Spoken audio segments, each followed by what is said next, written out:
Alright, it didn't crash. Good. Alright, you ready to do this? Let's do it. Rubbin Racin Motorsports is here live at Atlanta Motor Speedway for the running of some race. I don't have the thing up in front of me. But we are here for the NASCAR Classic Cup Series. MBNA 251 here at Atlanta Motor Speedway. It's great to see everybody here alongside, yes, Jimmy Powell, the great Jimmy Powell. The great, not prepared at all, Jimmy Powell. It's okay. At least for now.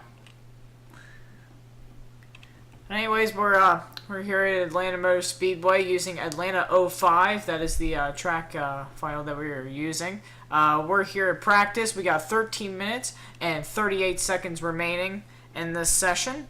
And on top of the leaderboard is the 23 of RJ Cherry. In second place, we have the 08 of Johnny Gardner. And in third place, we have the 00 of Travis Rollon.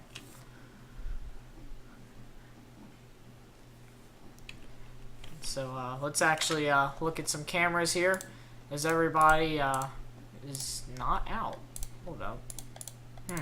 So it looks like the only two cars that are out on the track right now is the 08 and the 8 of Rob Evans. But they are both down pit road, so I'm interested to see, are they talking, or I don't know, but they're not on track. Looks like that they're having Earth to Rob. So I would imagine that that would mean that his mic is not running, or it's not working. There's the potential. I do see the 15 of Kurt Scott as well. Yes, there it is, the last week's winner. The last week's NASCAR Classic Cup Series winner. Going out on track now.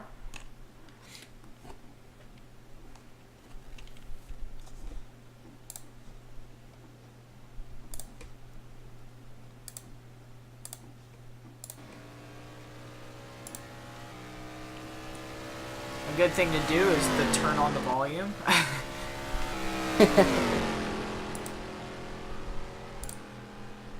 Good thing is that I don't think everybody's going to be in just yet, so I have some time to actually adjust stuff.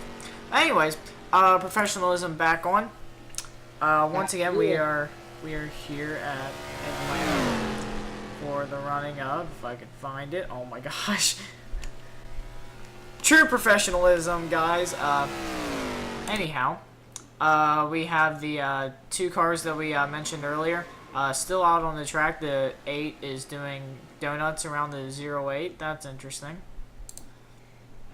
So it looks like Rob is active. A lot of the drivers have already decided that they're good to go for the race, and let's just have mass chaos. Well, I mean, practice sessions are always mass chaos no matter what, so. Speaking of mass chaos, Travis got really loose coming off the 4, side-slapped the wall. Hopefully that's not a reflection on how the actual race is going to go.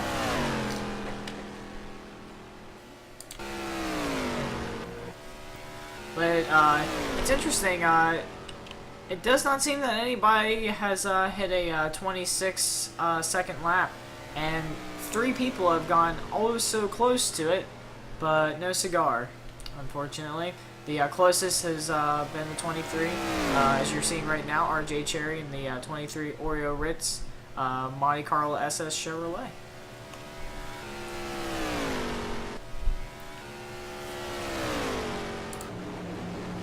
Travis on pit road right now. I guess he'll be turning in his car for a new one as he hits the fencing there. Yeah, hits the fence. I'm not sure if he thought that was the pit lane or not. Well, there is an entryway where that fence is. He just overshot.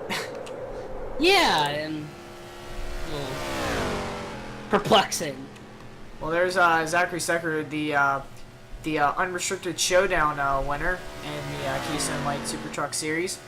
He's in the 56 today, like he was in the Truck Series, but in the Minute Maid car. Pretty cool looking design, though, that he's got. Unfortunately, I would beg to differ, Jimmy. I believe that, again, it's personal opinion, but that front bumper is an oofers, as they would say.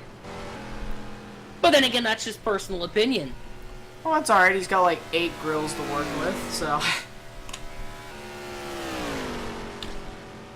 Oh, we got a car smoking on the inside, and that's RJ. That is RJ in the 23. How many times have we seen this in the practice session so far? Lots of crashing. Johnny Gardner there, we just caught the end of his run. And we got a quote from RJ Cherry. This car is a stupid blah blah blah blah blah blah blah blah blah blank. As you can see So here. it's clear to see that RJ Cherry is very frustrated with his car, and we'll have to see if he can. Which is funny considering he's, you know, in first place. Yeah, definitely. That is really interesting. He is. And Travis is clipping through the Hollywood Hotel base. Yeah.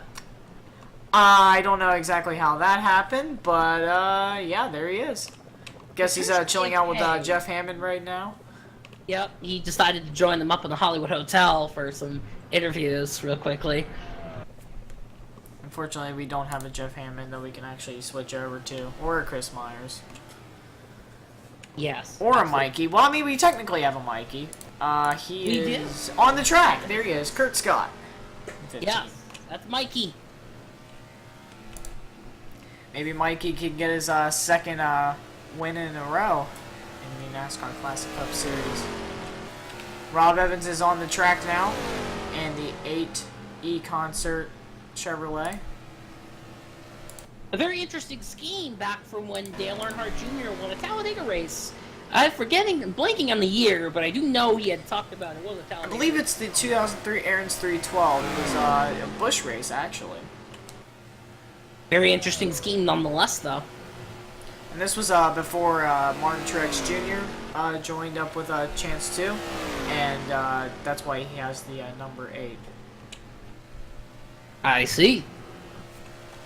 Just a little fun fact for all those people out there. And Travis, I think, is still... he is underneath a pavilion now. He's underneath a pavilion, and I really hope he's going to get out of there before he gets a black flag. Or He just is in the pavilion. Okay. Yeah, he's in third place with a 27.094, so he must be staying nice and cool. No, he's moving. He's moving up. No, but he's just doing donuts now. Now it's donut time in the infield. And he stops. And he quits. And there it is. There's the He's end off of the track fun. right now. And it looks like RJ is going to be coming out here with the 56 of Zach Stecker as they roll out onto the track. Along with Travis, the one who was doing donuts in the pavilion over there.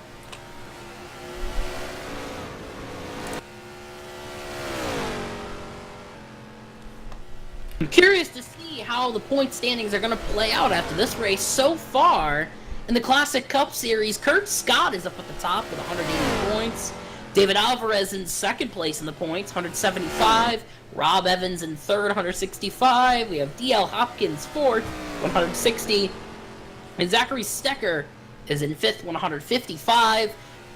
Yes, my colleague here, Jimmy Powell, is actually in sixth in the points with 150.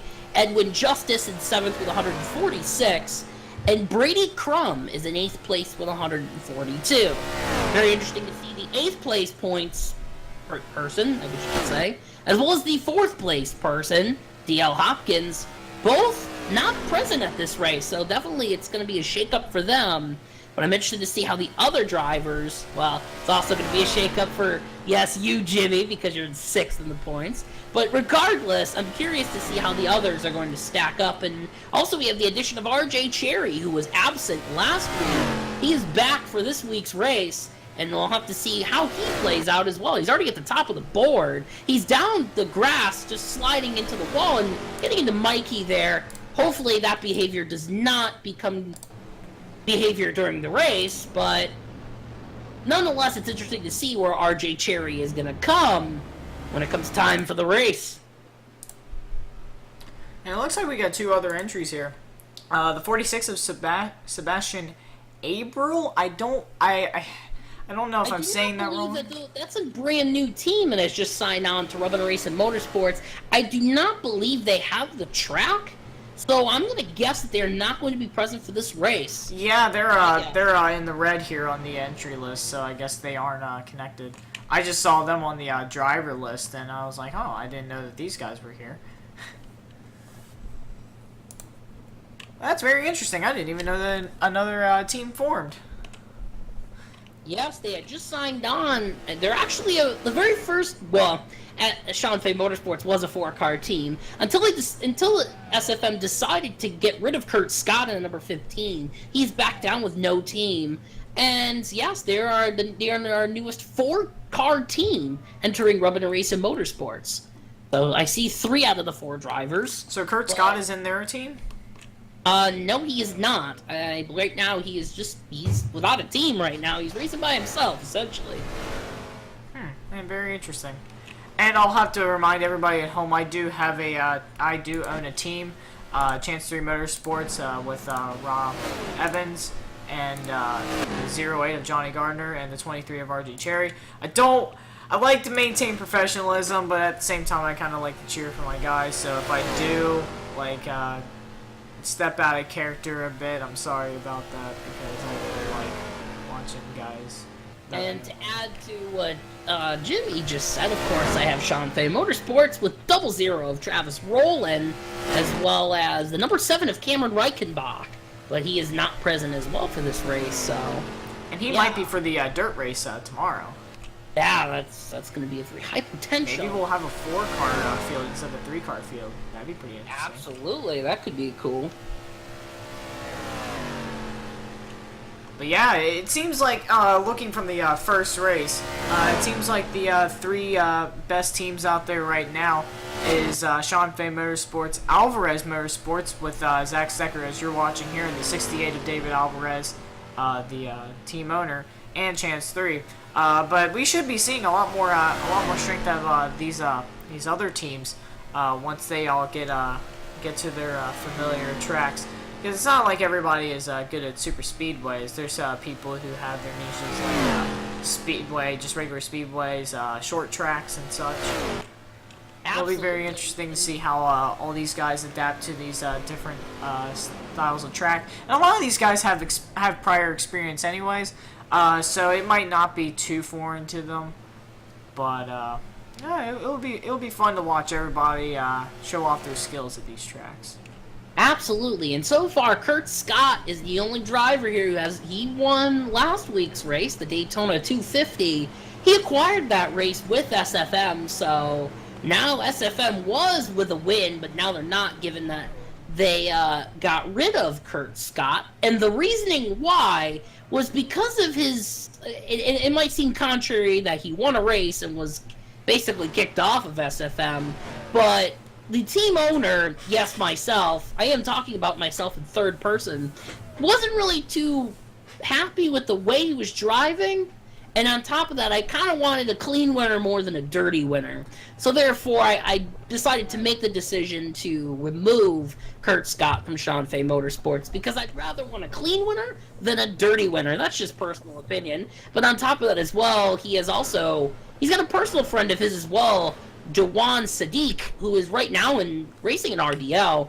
Potentially, if he ever gets out of RDL, the two of them are probably going to be forming a team. So that was also reasoning as well. So I figured I would help him out with that. I think and correct me if I'm wrong, I think the concern was from the main NASCAR series race at Daytona, where he was kind of aggressive on the restart and such. Yes, you can check that out on our Twitch as well at twitch.tv/Rubbin Racing Motorsports. It's where you are right now. You can check out last week's racing. And if you want to check out the main NASCAR series, yes, Kurt Scott did indeed get a points penalty for both his aggressive driving and as well as passing myself below the yellow lines, clearly. I mean, he was, looking upon the replay, he was below those yellow lines for at least a full second or two. So it was very apparent, and it was very aggressive, and it was not something that I took to any sort of appreciation. So that was part of the boot, I guess you could say. And we're just about ready to start up qualifying here. We got 20 seconds of practice remaining. I want to remind everybody that the Mug Root Beer 285 will be happening next week at Pepsi Super Speedway for the NASCAR Classic Cup Series. And it'll be at this same time, so be sure to tune into that. And then also tomorrow we will be having a doubleheader. We'll be having what is it? The main NASCAR series will main be NASCAR series, yeah. The Duck Commander 150, and that will be at Texas 2017 Spring. I can absolutely make sure that I'm saying that correctly. Yes, the Duck Commander 150. That will be at Texas 2017 Spring. And then after that will be the Supreme All Dirt Slugfest, which will be racing at 358 Accord for the Bass Pro Shops 125. And tomorrow, everybody better tune in, because it's this guy's birthday. Yay! Drivers, to your cars. All right, we're now moving into qualifying here again. Pay attention to the top left here. I guess we can just talk through this because we won't be getting results until probably about a minute or so. And unfortunately, we can't see cars on track, similar to our counterparts. Wink, wink. iRacing. So yeah. But what I was proposing earlier on was that we could do all of our qualifying runs in practice, so that everybody would be able to actually view the qualifying runs as they happen. But we don't know exactly how we would be able to transfer those runs into an actual starting lineup. So that idea was kind of shot down immediately. Yes, and again, that's the faults of NR 2003. However, I mean, it's a 2003 game. You can't really fault it too hard. As a helicopter's about to take off. Okay. Well, the first time on the board, that is David Alvarez in the 68, and he's overtaken by the 08 of Johnny Gardner with a 27.338. And these should all be first laps.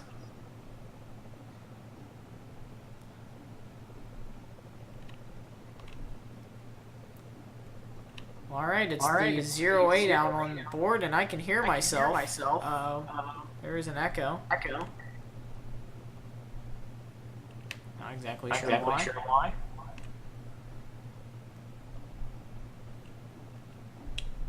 Maybe get a fix on that. Oh, yep. Alright, there it is.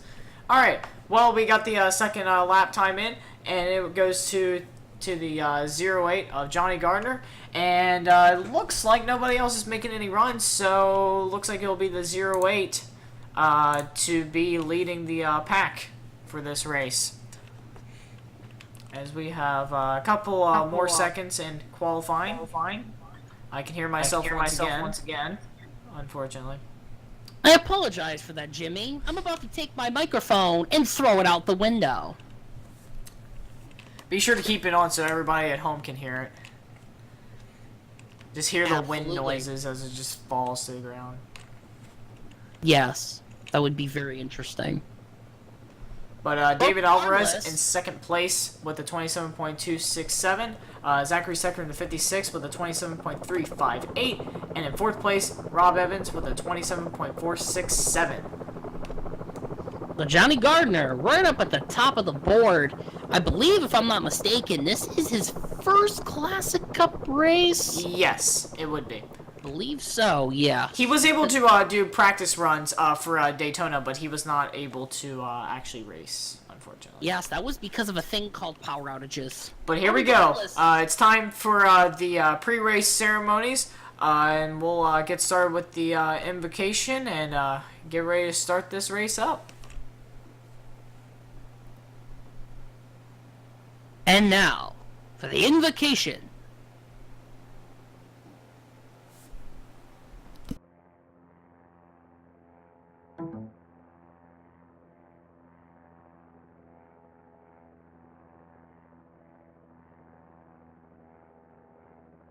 Dear Heavenly Father, as we enjoy today's race, we are also thoughtful of those who have experienced tragedy within the last few weeks and months. We are mindful of the fractures that seek to divide our society. So we ask your help that we would love fully and live compassionately. Thank you for the teams racing today, for those who are serving here today, for our military around the world, and the first responders here at home. And most of all, we thank you for your peace and presence that is with us. In Christ's name, amen. And now, for the singing of our nation's national anthem. Oh, say, can you see by the dawn's early light what so proudly we hailed at the twilight's last gleaming, whose broad stripes and bright stars through the perilous fight o'er the ramparts we watched were so gallantly streaming, and the rocket's red glare, the bombs bursting in air, gave proof through the night that our flag was still there. Oh, say does that star-spangled banner yet wave o'er the land of the free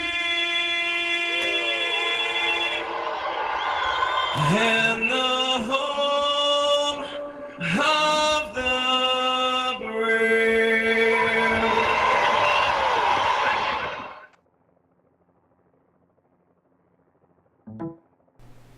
And a really good national anthem to get us rolling here.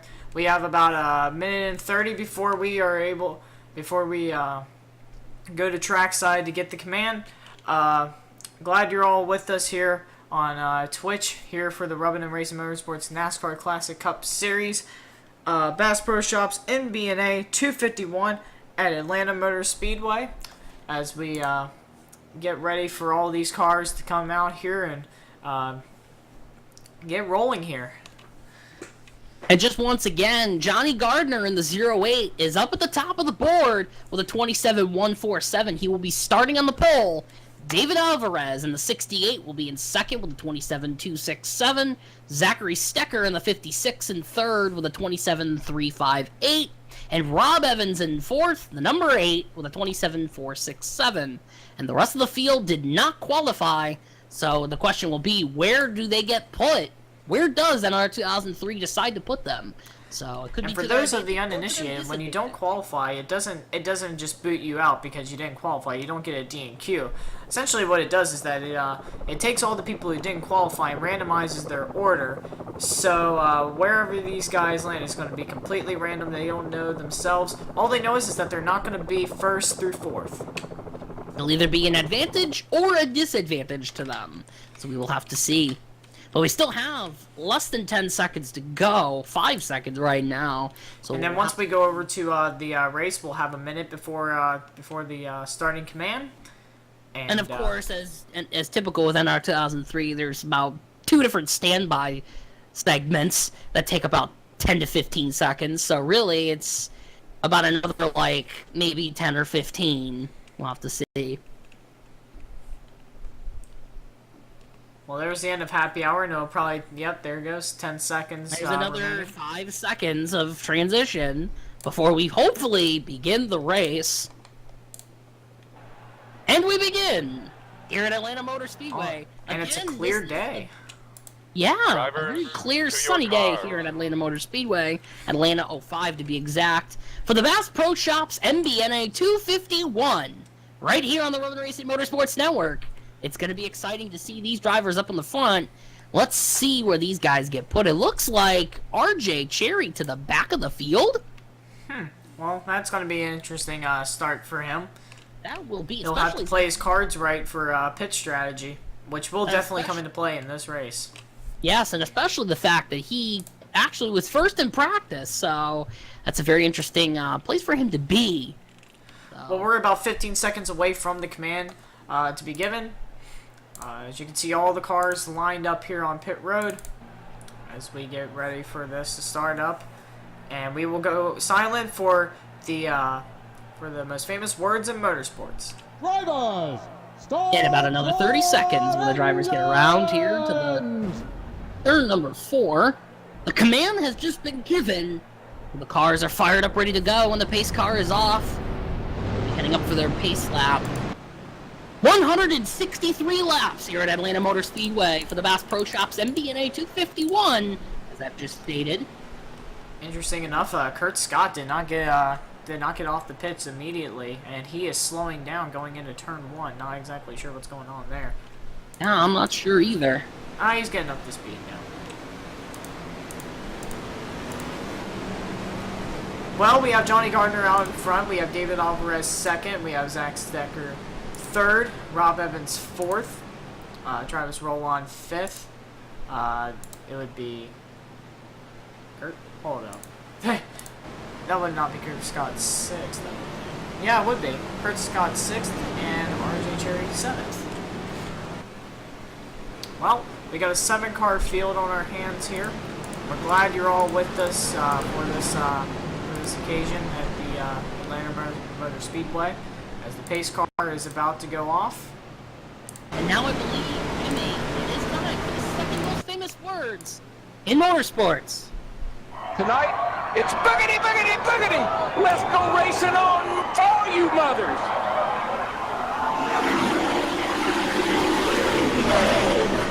And the green flag is out. Look at the 8-car. Rob Evans already trying to take an early lead as they go down into turn 1.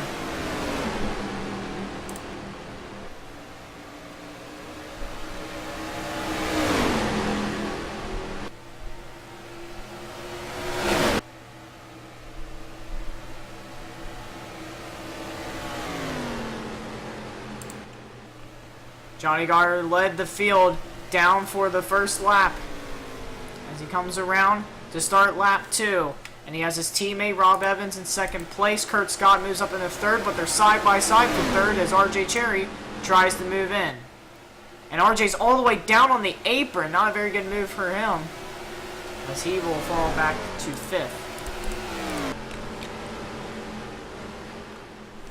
Off corner number 4, Johnny Gardner, the pole sitter, still out in front. Rob Evans in second. Kurt Scott, and now he is in a battle with David Alvarez for third place.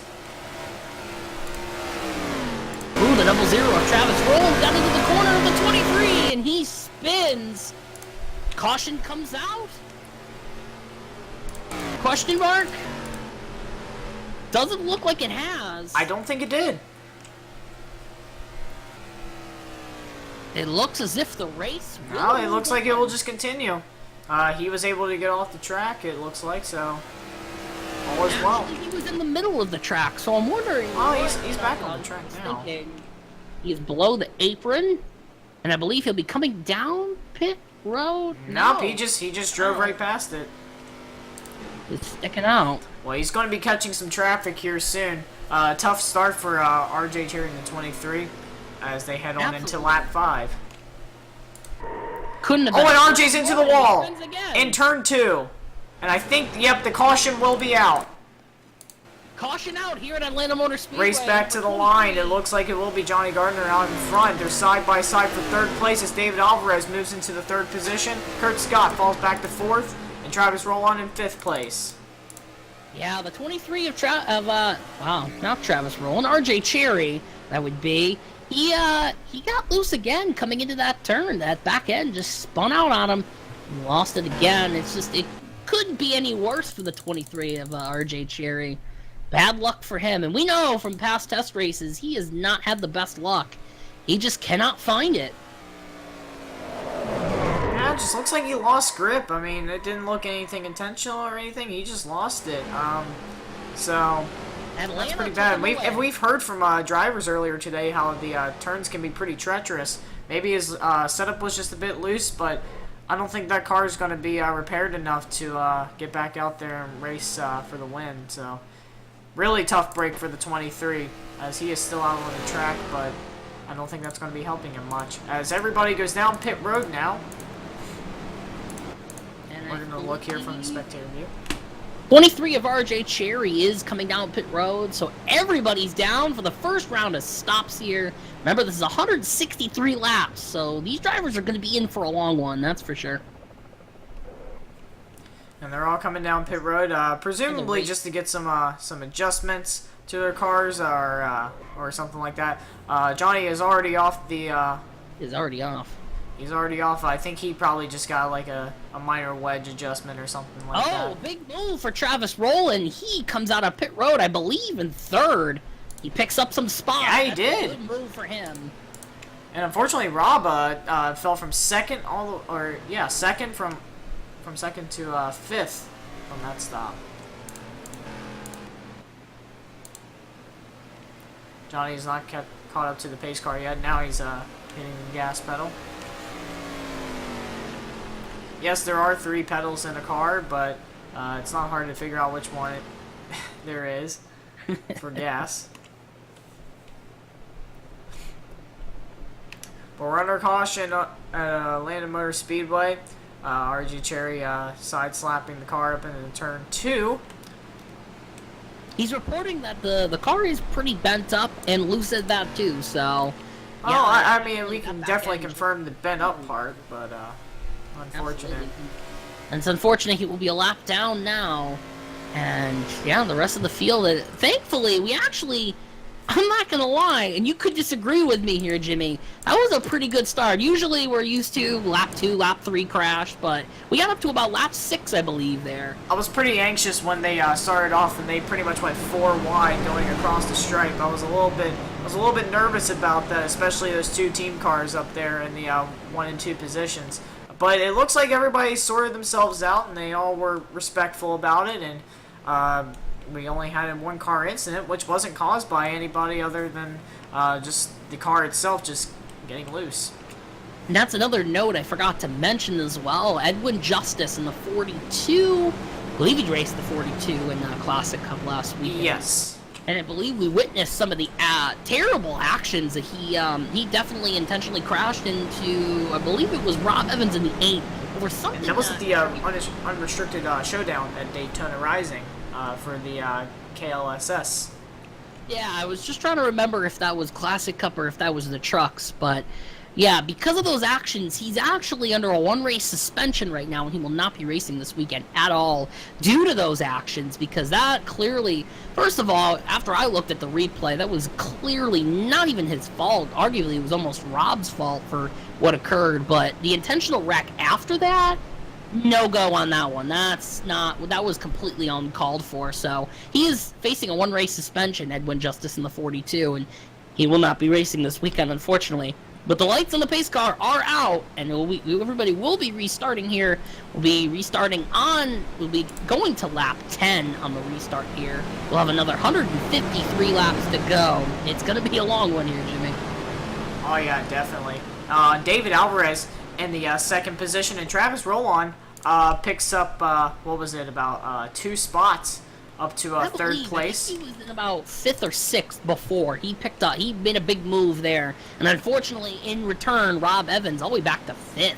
So, not good for him. Well, it's a tough start, but hey, we got plenty of laps to do anything here. The 56 was pretty interesting. He did not seem to be in the front pack at all. So, might be something under the hood that they didn't adjust or something, or maybe their setup is just a little too slow. He will be restarting in the 6th position as they come down to get the restart. And here comes the 08 as they come across the line, and the green flag is back out as Johnny leads them down.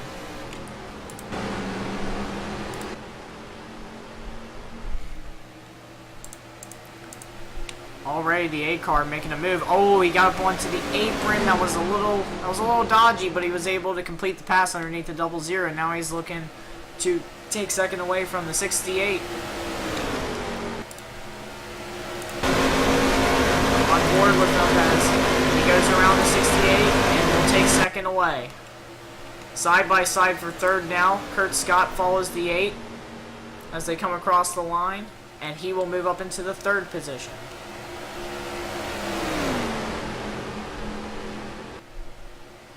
I've been noticing a lot of these guys coming out of turn 2 and 4. They've gotten really tight, or either that or they just gone up the hill a lot. And that could be pretty bad once these cars start tightening up as the race goes on, because they could definitely hit the wall. We saw that in practice a bit, so hopefully these guys are a little more prepared than they were in the practice sessions for when something like that would occur. Also, something to note as well, these cars are going about 190 to 195 miles an hour. I don't know if Well, Kurt Scott just ran 205 going into turn 3 there. yeah, Incredible lap these times cars here. are going quite Oh, fast. 15 just hit the wall coming out of 4. That's exactly what I was And the talking 23 about. RJ Cherry has trouble coming out of turn 4. He is spun. He is spinning across the front. No caution, though, coming No out. caution came out. Let's look at what Nothing. happened, It's still though. green. I did notice coming off of turn 4, he just completely lost it. I think, again, he's having those same problems with that loose Yeah, it was thread. coming off of turn 4. Instead of getting tight like the 15 did, he just lost it and gained a little bit of air going through the grass, but it seems like he gathered it back up pretty well, and I think there's something up with that setup. He might want to adjust that wedge a bit, and by a bit I mean by probably about 20 or so pounds. Still, the 08 of Johnny Gardner still up in the front. It looks like Rob Evans is trying to creep up on him for second. So, definitely... It could be that those guys, since they know that their teammates, they want to keep a good distance, as they both hit the wall coming off of 4. Wow! And also Travis Rowland moving up to third again and passing Rob Evans now for second. They're On the battling. high side as well. Travis Rowland must be That could seeing be an a opportunity. product of the 8 and the 08 bouncing off the wall there. Travis is now 23 sizing up the staying low. 08. Potentially could be coming down pit road. Here comes the 00 of Travis Rowland. Potentially, yes. Oh, and the 08 hit the wall again coming off of He's 4. taking the lead, and he hits the wall as well, too. Travis Rowland. So your Johnny, new the leader pole sitter, here at moves back Atlanta to Motor 3rd. Speedway. Rob Evans in 2nd place. And he hits the wall coming out of another turn hit 2. to the Oh my wall. goodness. Both This is of not these good for those drivers guys. Are not liking the wall today, or the wall doesn't like their car, rather. Up high again, he hits the wall. Yeah, I think something's wrong with the 08. His car is just hitting the wall coming off of 4 pretty much every opportunity it gets. And the 00 of Travis Rowland is just flying away right now. Well, the 68 doesn't have any damage as far as we know. He could be trying to get around the 8 car here for the The 2nd position. Both Chance 3 cars, the 08 and the 8, could be experiencing those issues you were talking before, Jimmy. Other than, again, as Rob hits the wall again. they could be getting tight coming out of turn 4. Very tight enough where it's... They're just... And that's usually what happens at these mile-and-a-half tracks. That those corners, once you come out of the final turn, it just jumps out at you. Especially with these safer barriers that these guys might not be used to as much. That creates less room for cars to make the exit. And So it looks like the there's a little bit of trouble with that. Coming down pit road, well, hopefully be making some adjustments or even repairing some of that damage on the car as well. But your new leader here, Travis Rowland, he's flying away here. Both Alvarez Motorsports Oh, I apologize. It's Rob Evans. I thought that was Zachary Stecker for a second. But Rob Evans and David Alvarez both fighting up for the 2nd place spot. Zach Stecker is in 4th place. He's or not actually. That would be the 15 of Kurt Scott. The 56 is actually back here. Wait, never mind. He's All right, in well, the 4th game just place. glitched on me. He's scored right now in 4th. So yeah, Zach Stecker is in 4th. I don't know exactly why my camera's It glitched looks there. like David Alvarez trying to make some sort of move on Rob Evans' lead. Could be a quick pass just shortly here. Make it something. According to what David has, he creeps up on the A car going into turn 1. Here comes the move. Maybe he's shoves up Rob Evans up high. Looks for a pass down low, and it's going to be back and forth. They're side by side going into turn 3, and David Alvarez takes the move and gets up to 2nd place here. But Rob Evans, He's not cleared just yet. out. He ain't out yet. Now he's clear. Move. He makes the switcheroo. Let's see what he can do. He's trying to do the crossover move. Rob all the way down, and he's got a nose in. Apron, rather. And looks Oh. like... Oh, never mind. That was just smoke from the 08, I think. Yeah, I believe the 08 did indeed have something go on there. He might have just got loose coming out of the pits. He did spin around, and yes, it is, as usual, that setup was very loose, and coming out of pit road, he just spun it. Tough break for him, Johnny Gardner in the 08. The pole sitter, even. Yeah, exactly. It can happen when you're coming out of pit road. That car just gets way too loose, and you spin. Yeah. But David Alvarez takes second place over Rob Evans in third, and Travis Rowland is enjoying that lead right now.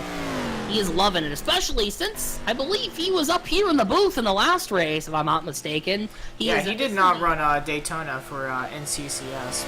This will be his first NCCS race, and already he's up in front. I know before he was speaking about some lack of comfort, I guess you could say, with the track, and it looks like it's paying off for him now. So we got a Chevy, a Dodge, a Chevy, and a Dodge for the top 4. And then a Chevy for 5th place. As so it looks like the 2 Chance 3, the 08 of Johnny Gardner and the 23 of RJ Cherry, both 3 laps down. It's very unfortunate for those guys. That might just be where they end up for this race. I know this might be a very late response, but I'm getting confirmation from Kurt Scott on the 15. According to him, his car is overheating, so that could contribute to his lack of performance here. Looks like his car isn't really... He has some right side damage. It could be some radiator trouble. He is reporting via race chat that his car is overheating, so it could be trying to slow down and give it some air and hopefully keep it from blowing up. So obviously he wouldn't want his car to blow up. Also got a little lack of latency as well. He keeps popping in and out. The question will be, does he... We got... Oh, and RJ is into the grass. And the caution and is he out. is not moving. That might just be it. Yeah, tough break for him. Oh, no, he's backing up. All right. He was just waiting for everybody to get out of the way. That's good. We look back at the replay here. I think, again, same issues. He completely got loose coming out of turn 4 and just... Yeah, he spun it. He kept it off the wall, though. He kept his foot in it. Yeah. Yeah, it looks like that he can only really run the middle groove. That car just gets really loose down on the down near the white line. And wow, look at how close he got from hitting that wall. As Darrell Waltrip would say, he kept his foot in it. Man, that was a very close encounter there with the wall. That's about the only thing unfortunately, the only thing that's been going for him today. And cars are coming down pit road. There's the 68 David Alvarez moving into his pit stall. I believe Johnny Gardner is actually 56 not pitting. overshot his pit stall just a bit. Here comes Travis Rowland. He will take the lead out of pit road. Johnny Gardner in the 08 did not go down pit road. He did not, so I wonder what his strategy is. If he's just fighting for the top, or if he's got something... Well, this potentially will give him a lap back, but he will be falling back. Yes, probably substantially, considering that he does have prior damage. Oh, he's coming down pit road now. Might be coming down, yes. So it looks like Travis Rowland will regain the lead, and David Alvarez will regain second as well. And yes, Johnny Gardner will have to fall to the other line as he comes down pit road. Make some adjustments, maybe some repairs as well. So it looks like the 3 cars that don't have any damage is Travis Rowland, the 68 of David Alvarez, and the 56 of Zach Stecker. That's really interesting. We got 4 out of the 7 cars with damage. And only 2 cars not on the lead lap, so Johnny Gardner 3 laps down, and RJ Cherry is also 4 laps down as well. And of course, as from another standpoint, that really breaks my heart, because that's 2 of my guys. But Stuff happens, so just gotta keep on keeping on. But we have the 00 out in front. That was a pretty good pit stop from the 00 crew. Very fast, and was able to get out way ahead of everybody else. If I'm not being mistaken, though, Jimmy, I'm getting confirmation again from Race Chat. I believe Travis Rowland is pitting. Again? He is pitting. It seems like he's pitting right now. Going to. Well, I'm not exactly sure. Did he get a black flag? I'm not seeing anything like that. But he just possibly he missed something that he needed to adjust. I'm not sure. All he just told the drivers was he's coming down pit road. And that's it. So he's... Looks like David Alvarez will be the new leader. That's the third lead change, I believe, here so far. And I think they'll get the 1 to go signal here. Yep, the lights are out on the pace car. Lights are out on the pace car, yep. And David Alvarez will be the new leader. Zachary Stecker in second. Alvarez Motorsports, top 2. Yes, Alvarez Motorsports 1-2 here. Rob Evans in third. I believe Johnny Gardner, if I'm not mistaken. No, Johnny Gardner is 3 laps down. It would be Travis is scored 4th right now, and Kurt looks Scott, like it will be Travis 4th. Yes, and Kurt Scott 5th as well. Johnny Gardner 3 laps down in 6th, and RJ Cherry 5 laps down in 7th. Rather. So good break. What a start to this event. Uh-oh. 23's up into the wall. Man. Just not a good day for that 23. That car does not want to get loose. I don't know. If I was the 23 right now, if my car broke loose once again, I'd probably just turn it in. I think there was a tab out, though, because it looks pretty sudden that he just drove into the wall. That doesn't look like something normal to me. It looks like he was maybe tabbed out of the game or something. But he's back on track now. The odd thing about it is, from my angle, it looks like his car is completely fine to me. That probably is just from the, just because the cosmetics are good doesn't mean that there isn't anything wrong with under the hood. But here they come down towards the line to get the restart. David Alvarez leads for the first time today, and oh my goodness, wow. Completely jumbled start here. Nobody was in the right spots, I don't even know, but... well, Johnny Gardner just got another lap back as he flies through. That car is actually looking not too bad. The 56 just bounced off the wall coming off the 2. I'll tell you what, those exits are really jumping out at people. It's incredible. Yeah, it's a big change. Here comes Kurt Scott. He's looking for the lead here, and Travis Rowland, your previous leader, is in 3rd position. Let's go on board with Kurt as he goes underneath. And we'll take the lead. Take the lead pretty early. Is 2nd place right now. David Alvarez losing 3rd. He's about to lose it to Travis Rowland. Travis is about to go back up into the lead. He's going to at least try to fight for it, but the 68 fights back on the outside. It is a 3-way battle here. It's about to be a 4-way battle as Rob Evans in the 8 car, even with his previous damage, he's going to try to make it 3 wide coming off of turn 2. Things are getting a little scary here. This is a 4-car battle. Look at this. They're acting like it's the last lap. Yet we're on lap 33, about to be 34. I would say to these guys, chill out just a bit. I don't think it really matters who's leading right now, just as long as they're all there at the end. We could have battles like this. But right now, I'm not exactly sure. Because that's where mistakes can occur. And obviously you want to be able to bring that car back in one piece. So I would agree, yeah, cool the jets for just a little while at least. Wait till about 160, then go ahead. Coming off of turn 4, Kurt trying to keep the 68 behind. Here comes the 8 car looking to try to make it 3 wide. I don't advise that, but... Do I dare say drafting at Atlanta? Well, these cars are cooking at about 200 miles per hour. The aero could definitely be playing a factor in this.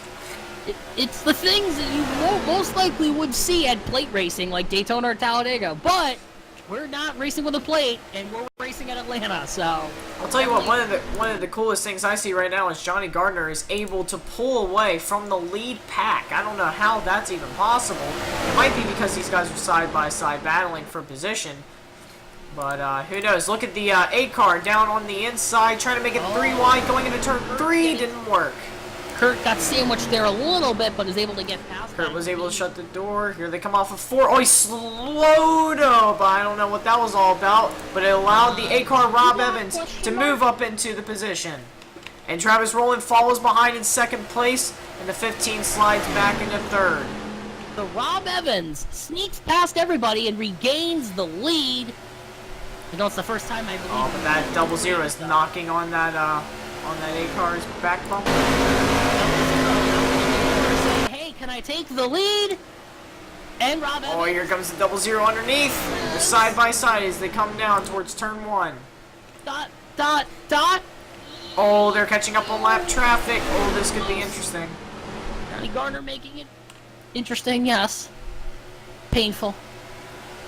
Oh my goodness, wow, almost took the nose off of that 00 as he goes into turn 3. He's on the apron, I don't advise that, and he's going up into his teammate! No! And into the wall! Both of those guys once again. Flying to the lead. That's an unfortunate event for Rob Evans. It looked like he just wanted to make that stick, but... He hit the apron and it just slid up the track. Again, I don't advise going down on the apron, and that's unfortunately what happened. He wanted to make that stick, but something tells me he knew that was not going to end well. And that just adds on to the damage that he had previously. And back in the lead is that 00 of Travis Rowland. So it's so far he's getting the good luck here. I remember last week he actually had a pretty bad start to his series debuts, and that's looks like he's starting to turn it around just a bit. Yeah, I mean, we're approaching the end of lap 40 here, and we've got how many? At least 3 or 4 lead changes so far. Getting exciting here. Yet scary. Well, let's compare Travis to the 8 car. Going into turn 1, that was about 201 miles per hour. Going into the first corner for Rob, that was probably about 194. So definitely something wrong underneath the hood for the 8 car there. But everybody else is pretty far back. And caution is out once again. Oh, and it's RJ. He's into the wall. I'm going to guess that this was something to do with being loose. I'm going to look at the guess replay. That was the case. We're going to go slow motion here as he goes into turn 3. He's just... he got a little... It looks like he got a little tight, and then he tried to correct it, got loose all of a sudden, and just broke away from him. So, man, this just hasn't been a very good track to old RJ here in the 23. But I will go back to something you pointed out earlier, Jimmy. I mean, at some point, you gotta park it, because all these other drivers as well, they want to get some racing in. And here comes RJ Cherry getting a little too loose, and at some point, you just gotta park it. Well, it looks like he's going to get adjustments. I think he's just going to keep on riding it out. That is very commendable. But I think that's a little nerve-wracking to all these drivers out here, because they're all looking to get stuff done today. The good thing also is it gives them another opportunity to pit and grab tires and stuff. So well, I mean, yeah, it's a good and a bad thing for these guys. But look at this. RJ Cherry squeezing out there. I don't know if it's really going to help him much, though. Travis Rowland just screaming out of the pits. He regains the lead. Kurt Scott in 2nd. See who comes out 3rd out of pit road. Everybody else still pretty much on pit road. Looks like everybody pretty much got damage there. Yeah, I think they're fixing damage. I think. Yeah, 68 has damage on the right side. I think right side damage is just the biggest factor in this race. The only car that I could think of that doesn't have any damage whatsoever is Zach Stecker. I'm not sure if the 00 has damage as well. Well, yeah, you got a point there. There's the 23 all the way up against the wall. Not exactly sure what happened there. Oh, he was just probably slowing down for everybody else. Yeah. When the pack go by. Yeah, man, it's pretty bad when I see the car going slow, and I automatically assume that something's wrong with it. Breaking news, the 08 of Johnny Gardner has retired. Oh, that. Well, after that little incident with his teammate, that was pretty rough, I've got to say. Yes, he will be, he is retired. RJ Cherry, 12 laps down in 7th. Tough breaks for him. I mean, his track is just not liking him a lot. So we got 5 cars in contention right now as they make their pace laps to the 15th, still believing in those gravity fed fuel cells there. Trying to get as much fuel in there as possible, even though you just hit it, but...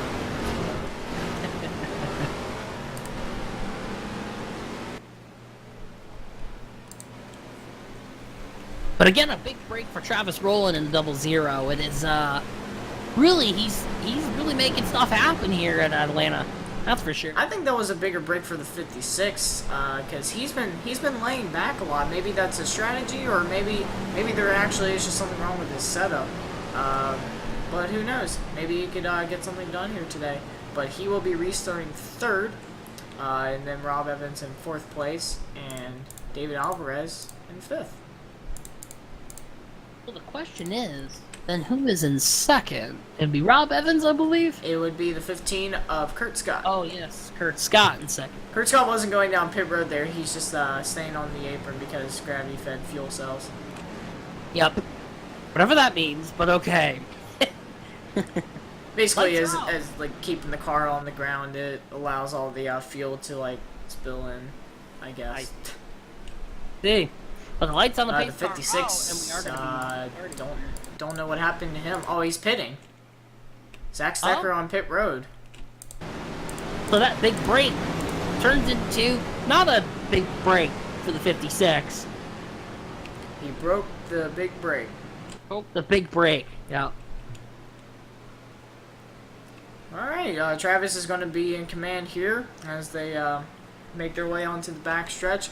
Kurt Scott in 2nd place, Rob Evans 3rd, and the 68 of David Alvarez in 4th place.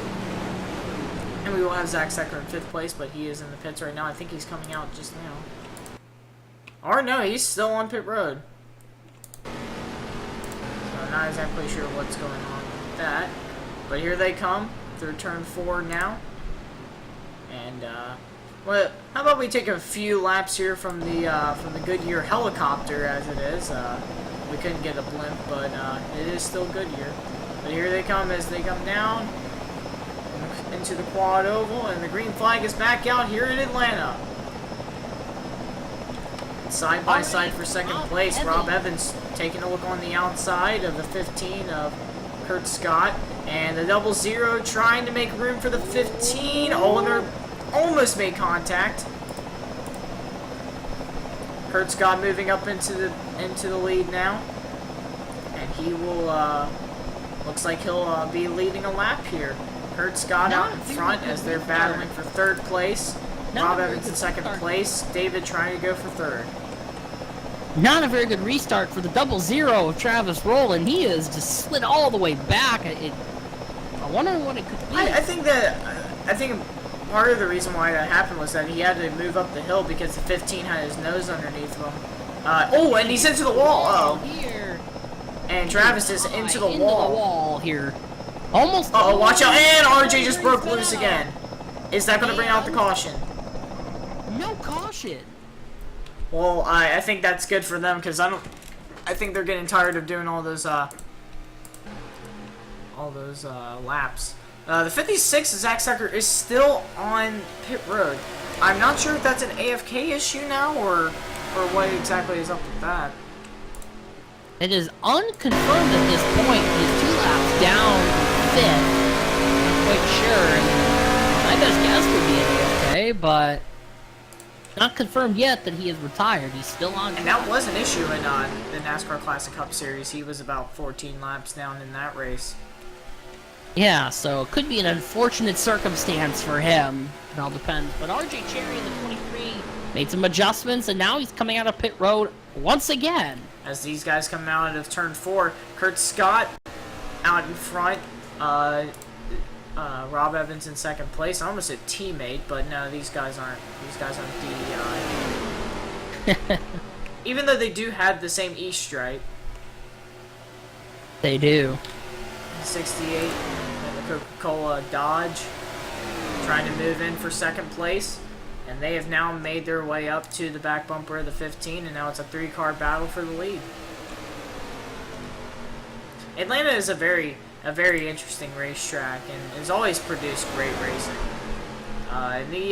In the later years, it's been pretty much the usual mile-and-a-half shtick, but I don't know, the old Atlanta is a very malleable track, if that makes any sense. It's a track built in NASCAR's legacy, you could argue. Ooh, the 15 hit the wall just a bit coming off the 4. You saw that there. And here comes Rob Evans underneath to try and take the lead back. And he does. He storms back into first place to take the lead here at the Bass Pro Shops MBNA 251. And that car's able to stick it into the middle coming off the 2. He might have actually knocked that wedge good enough so that it doesn't run up into the wall anymore. Possibly. And oh, the 68 of David Alvarez. Speaking of which, Wall there? man, okay, I think we can safely say that the only person who hasn't been in the wall yet is the 56. I believe and the 56 so. is in 5th place, 7 laps down, still on pit road. Travis is back out on the track. He is in 4th place, and he is, well, I mean, back out on the track. He's still on the track. He is still up with these guys. He's about 3 seconds back. But that does mean that his car, once it gets adjustments in the pits, could still be a factor, as the 15 tries to block the 68 going down the backstretch. David Alvarez moving up into the 2nd position here. According to Kurt Scott in the 15, he looks like he's conserving. That's what he's telling the other drivers. Well, at this point, we're approaching the halfway point here in about 30 laps. I guess these guys want to drive a little more conservatively, try to keep everything that they got under control.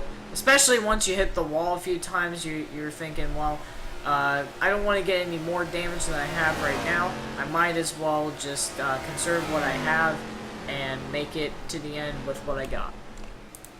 Exactly, and not drive like they did 15 to 20 laps ago when it was just up in the front for. And what's interesting is that 4-car battle didn't produce any wrecks. The only wreck that happened was the 23. And so we could have seen that for a couple more laps. I was getting anxious because those guys were getting a little too close. But they were pretty respectful about it. They weren't leaning on each other much. Except for maybe the 15, but I mean, that was just, whatever. But and speaking of the 23 of RJ Cherry, he once again got loose and spun in turn 4. No caution was out, apparently. Looks like turn 4 is just the bane of RJ's existence, and he's still going. I don't think he hit anything. He didn't. He just slid. He slid through the grass and came back onto the track. But it is safe to say, Jimmy, turn 4 is not his friend. Nor it's the same corner. It's the same part of the corner, and slides down the same patch of grass each time. And I believe he is coming down pit road again. The question is he going to park it, or is he going to make more adjustments? I would say at this point that he's just going to make more adjustments. I don't think he can. At this point, I feel like that he's knocked the wedge over to the right so many times now. His car pretty much is as tight as a knot right now, but it's still breaking loose in 4. We will find out. He's coming down pit road. Oh, look at this. And Travis Rowland moving up into the 3rd position. I mean, 2nd position. Jeez. With the 68. I don't know if the 68 hit the wall or anything, because they were pulling away from that 00, but Travis is able to now pull away from the 68. And the 23 of RJ Cherry is indeed getting the 68 hit the wall coming off of 4. Man, it's either people are getting real tight coming off of 4 or getting real loose coming off of 4. And there doesn't seem to be an in-between, except for that 8 car. The 8 car seems to have his car figured out now. 23 of RJ Cherry coming back out on the track. He did make adjustments and come back. He came right back out on track. So. And Zach Stecker is still on pit road. Still not is. exactly sure what's going on there. If it was an AFK situation, they might give him his laps back just because that's not really fair to him. That could be a possibility. Although, you can either laugh at this or not. Zachary Stecker is 15 laps down. RJ Cherry is 17 laps down. So there's a potential. RJ could gain a spot here after this AFK potential from Zachary Stecker. Well, unless that Zach is AFK, which I think at this point is pretty likely, considering that why would he be down pit road? Unless he was towing, but he wouldn't be towing for 16 laps now. The point being that RJ most likely is going to be gaining a spot here, even though it's not really going to do much. I mean, he moves up from, let's see, moves up from 6th to 5th, so... Well, it's better to get points from 5th place than points from 6th place, and since he did not race last week at Daytona, it could very well help him. The A-car got a little close to the wall coming off of 4. He might be getting a little tight now. Might be wanting another caution. Which could very well happen. That is agreed, though, Jimmy. Any points is good points for the 23 today. But Travis is making his way up to that A-car. I think the A-car is slowing down just a bit, just trying to save his stuff, like the 15 was talking about earlier. And he is getting way high off of the turns. He might be just throttling back, just trying to make sure his car does not wreck out. And the way that I would do this right now is I would just... I wouldn't really worry about leading too much. If I'm getting tight and I'm getting close up to the wall coming off of 4, I'd rather just stay off of the gas and just keep what I have there until a green flag pit stop cycle comes around. Agreed. And RJ Cherry has officially passed Zachary Stecker. He is now in 5th place. Here comes Roll On to the outside of the A-car as they go through turns 1 and 2. Definitely, the 00 making all that ground and coming back now to fight. Oh, he hit the wall a little bit. There, but definitely making all that that's really standard fare at this racetrack anyways. He did make all that ground to come back up and be able to fight Rob Evans in the 8 for the lead here. So. Oh, and Rob hit the wall coming off of 4, man. There. Travis to the grass slightly and passes easily for the lead here as he tapped the grass a little bit, got into there a little bit. Didn't make him loose though. And Travis Rowland back up into the lead here at Atlanta. The Bass Pro Shops MBNA 251. Dare I say, the 00 seems to have the best handling car out here right now. The 8 is moving up the track once again. I think at this point now that he doesn't have the lead, he's just like, you know what? I'm just gonna keep what I have. He'll have to wait for another caution to get any sort of adjustments, as we have passed 100 to go. Not too many laps to go.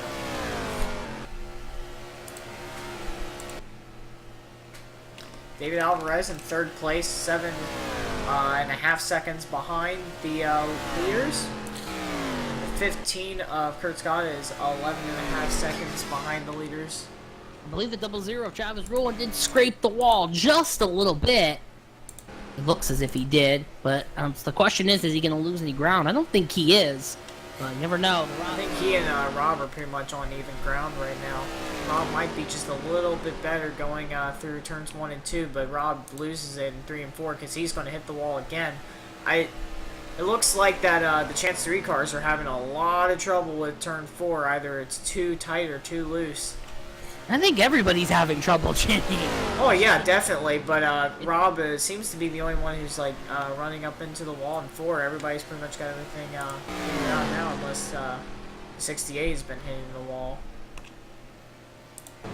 RJ Cherry did come down pit road to make some adjustments, I believe. I'm curious to see if he comes back out. Oh, tried to come down pit road, but made a last minute change there and decided he's coming out on track. So I wonder what that was all about there. And the 23 will have some company from the 68 here as he makes his way around.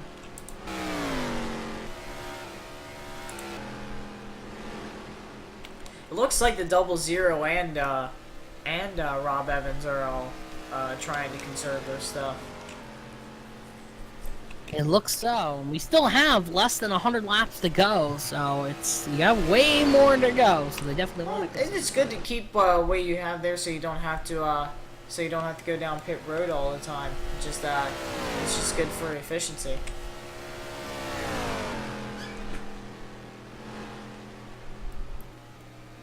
But now the field is spacing itself out. Travis rolling up in the first place spot. And we got Rob Evans in number 8 in second.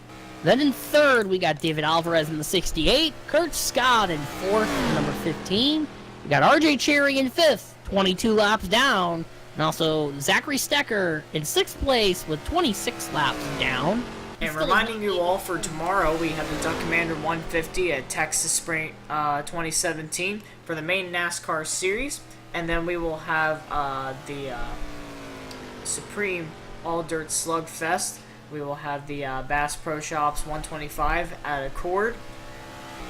And then on Sunday, we will have the Keystone Light Super Truck Series.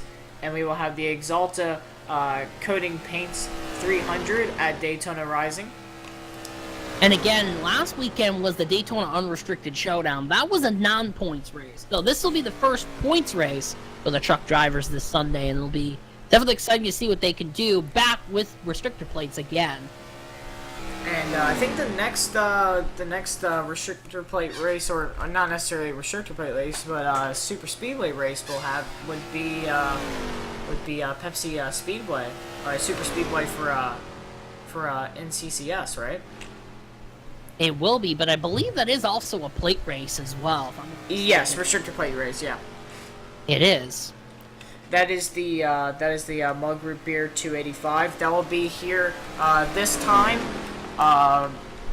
next Saturday. Next Friday, sorry. And if it's any breaking news to you, RJ Cherry has spun out again, and guess where? Turn 4. And he's up into the wall now. That's yeah, he might just be throwing in the towel. He is like running up into the wall. He actually he did a full 360 when he was coming off of turn 4. Yeah, he's been doing that a lot. I think now he's just been able to stick the landing better. Yeah, I think something's wrong with his steering. He's hitting the walls and the turns. Yeah, he might be going down pit road now. No, he's slowing down. Well, now he's gaining up speed because he missed pit road. Let's hope he can stay high and not. Okay, RJ's going to stay low, and I'm wondering what I think he potentially is going to mark. Flew there. And Zach Stecker is back out on the track, 30 laps down. I don't know if race control is going to give him those laps back or not, but he is 30 laps down in the 6th position. Yeah, that will be a question. And he's actually making up ground on the 8 car right now, going through turn 1 and 2. I guess it's better to be 29 laps down instead of 30 laps down. Looking at the bigger picture. But Travis pretty much taking his time right now in the lead. He is 3 seconds ahead of the 8 car right now. Possibly more here as you come around. Yep, 3.5, 3.66 seconds back to second place. Kurt Scott, 19 seconds back, probably going to be 20 seconds back here as he comes across the line. We'll see here. Yep, 20.96 seconds behind. And looking back, the 23 is down pit road. It looks like Travis will be catching up to the 15 here in probably about 10 laps. And will become the 3rd driver to go a lap down.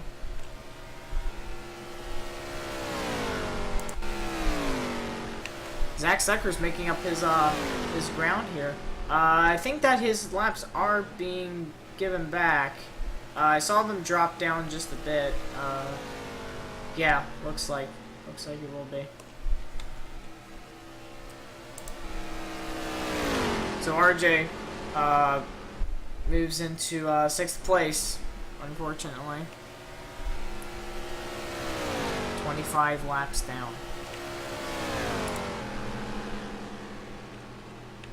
Looks like pretty much everybody right now is hoping for a caution here soon, which, given the track record, would probably be the 23, but don't really want to be insulting here.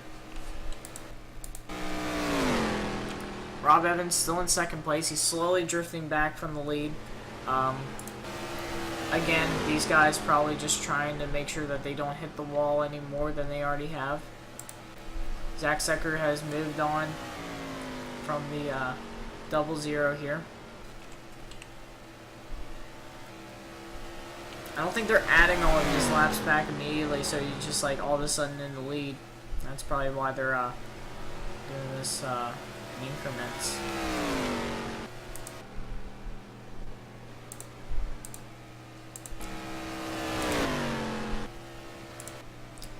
Let's see, we're coming up to lap 84 here at Atlanta Motor Speedway. We are very close to halfway here. Might as well call it halfway now. I think that it actually is past halfway. I think that would have been at 81.5. So 163 laps in this race, and we are halfway through. We should be seeing green flag pit stops in probably about, I would say, maybe 20 or so laps. Like, looking at the chat, halfway there. So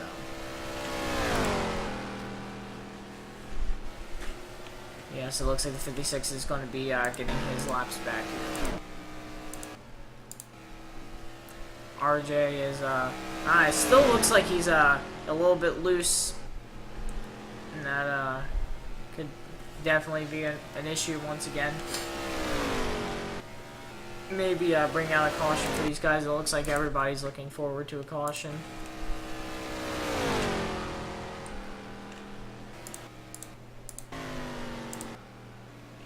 So looking at all these guys, the only person here, and I know that this is kind of a cop-out, but the only person here who hasn't had any damage all day today is Zach Secker in the 56. Could he be the underdog winner? Could he be the Bill Elliott of NCCS, like Rob Evans was in the All Dirt Slugfest? And he is making up ground by himself. He probably could make up his laps just under green. But he is 3 laps down now. They are slowly rolling it back now. They're probably going to wait up until he's around the 15, and then it'll probably put him just back in 5th place like it is on the lead lap. Now, one could say that that would be unfair to the other drivers, but the thing is that he was AFK and he still had a shot at winning this anyways, so I think that's justified. And it doesn't seem like anybody in the racetrack is really defiant about it. The only thing that they're really talking about right now is that they need a caution. We've seen that from the 15 of Kurt Scott. We've seen it from the 68 now. How many other drivers have we seen? Yeah, it's pretty much been it's pretty much just been those two guys complaining about how they need a caution. A little bit of denial by the 15 there. Kurt Scott in 4th. David in the 68. Remember, those two guys, the 68 and 15, they we got smoke. And yes, it was the 23. Yes, the 23 of RJ Cherry has indeed spun out again. And no caution. The lights on the around the track are still green. And again, I had just gotten confirmation from Race Control. They are giving Zachary Stecker all but one of his laps back. He will be at least 1 lap down. He's gonna have to fight to get that lap back if possible. So looking at the replay here, RJ's going through turn 1 and 2. I think he's going to get down too close to the bottom. He can really only run the middle because he's losing it here. He's trying to keep it. You can see it going sideways on him. He's moving it more and more to the right. Can't exactly hold on to it. Hits the curb And that's pretty much what spins him out there. And he's going to hit the inside wall. Ooh, pretty hard hit for him. And he is down pit road once again. I don't know what was up there, but it looked like to me that the 08 was on track for just a slight smidgen there. I saw 51 laps down. Not exactly sure what that was all about, but Zach Secker back 1 lap down. Looks like the 20... Oh, that's the 68, actually, of David Alvarez coming down pit road. They must be starting to make their rounds, trying to grab some fuel and tires, possibly. I knew it was going to be around, like, 20 laps since lap 70s and stuff. They were coming down pit road. And David Alvarez seems to be the first one to do it. RJ, I don't think really counts since he spun out, but David Alvarez, the first of the cars in contention, to go down pit road. As you can see, these two guys, and it looks like the 15 of Kurt Scott is going to go a lap down. He is blocking the 00 here, trying to keep his lap. It looks as if we might be seeing some shades of Robbie Gordon here, unfortunately. It doesn't... I'm not sure if he's going to even... I would say probably...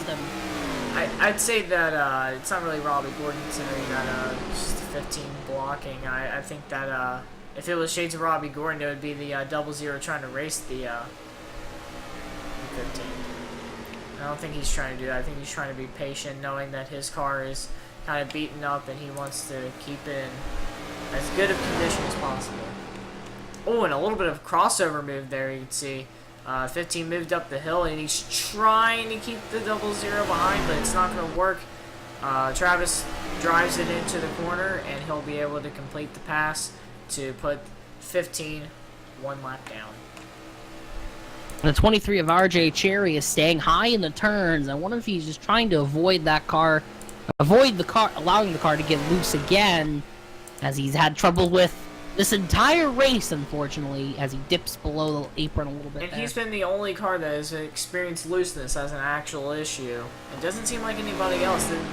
Really, it's the exact opposite for everybody else, getting tight off of the 4th and 2nd corners. And it seems like that RJ's problems usually stem from the middle of the corner. He'll try to move down, try to get a good exit, and once his car just goes down too far, it just snaps around on him. And usually he'll just go a little bit sideways, and then he'll hit the curb, and that will send the car around because of the wind shift.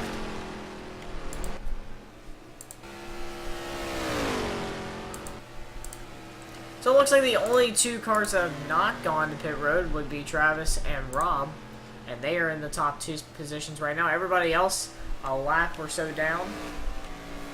The only cars on the lead lap, yes, Travis rolling up in the top, and Rob Evans in 2nd. Those are the only 2 cars on the lead lap right now. Everyone else, Kurt Scott in 3rd is a lap down. Zachary second. And you gotta think the 68 went down pit road. You would think that these guys are probably getting pretty close on fuel and tires. But who knows? Maybe the 68 is just trying to do a pit strategy, just try to go early and get a good run on all these guys and keep them all lapped down. But that also could play into later on where he might run out of fuel before he gets to the line. Rob Evans in the 8 is coming down pit road, and assuming that he'll be the next one to grab fuel and tires. Oh, and Rob Evans, yep, down pit road.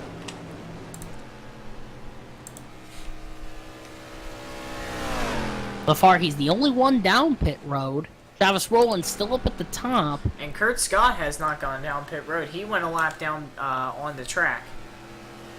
According to Race Chat, he can't even check his fuel. Well, you have to hit F3 to check your fuel, and once you're focused like this, maybe he's using a controller or a wheel.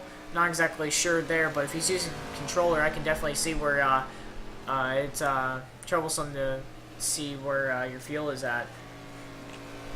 Yeah, there was a potential for that. But that's according to the Race Chat. It looks like from the Race Chat that he and Travis are on the same fuel strategy. They're just going to try to wait it out as long as they can. Everybody on track is a lap down except for the leader, that is Travis Rowland. Pretty interesting event there. Hopefully that'll change if once Travis can come down pit road, maybe some people can get their laps back. It could be that Travis and them are trying to anticipate a caution here. We haven't had a caution in, probably 50 laps now? So, might be a pretty risky gamble here, but it looks like the way that they're driving right now, they have enough to last them for a few more laps. We could be seeing them coming down here real soon. I'm getting confirmation. Both the 00 and the 15 are going to be pitting this lap. They're both going to be coming down. So hopefully these drivers are going to be able to get their laps back once the two of them come down pit road. And that might be good for the 68, considering he went down before everybody by about 5 laps, 5 or so. And here comes the 00 of Travis Rowland pulling down pit road, as the drivers, as well as the 15 of Kurt Scott, both drivers coming down pit road. David Alvarez passes the leaders, as well as Zachary Stecker. They're both on the lead lap right now. Zachary Stecker up in second. I believe, yeah, Zachary will be in second place. The question will be, can he get back around before Travis comes out? And I believe that's going to happen. And he could take the lead here at Atlanta Motor Speedway.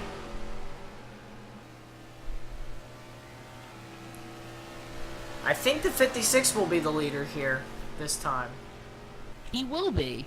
As I just mentioned, Zachary Stecker should be out. He's still not on the leaderboard. I'm not exactly sure. We'll have to wait till the next time comes around. He might still not have enough time to get back around. Ultimately, lap down, but I know sometimes NR 2003 can be fluky when it comes to its. It could be because timing. he was lap down. Maybe it's just something with that. David Alvarez back on the lead lap.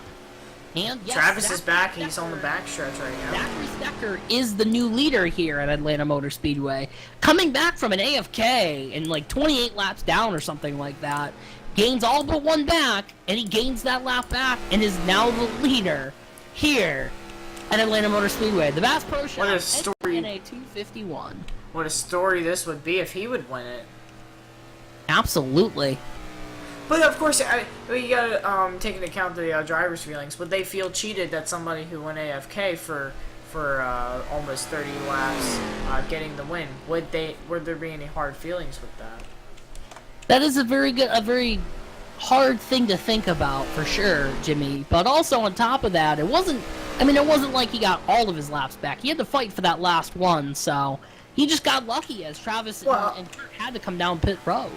I think the reason why he had to fight for that one lap was because if they gave him the lap back, he would instantly be put up into the lead position and probably glitch it up. That would not be good for racing for sure. Yeah, definitely, because there would be a lot of uproar about that.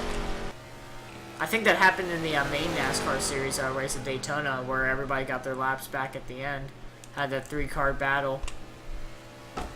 I don't know if you're correct on that, Jimmy, but I will take that into account. But I do know that is one of the flaws, I guess you could say, of NR 2003, where you can't give drivers back their laps, or you can't give them lucky dogs, like you can in iRacing.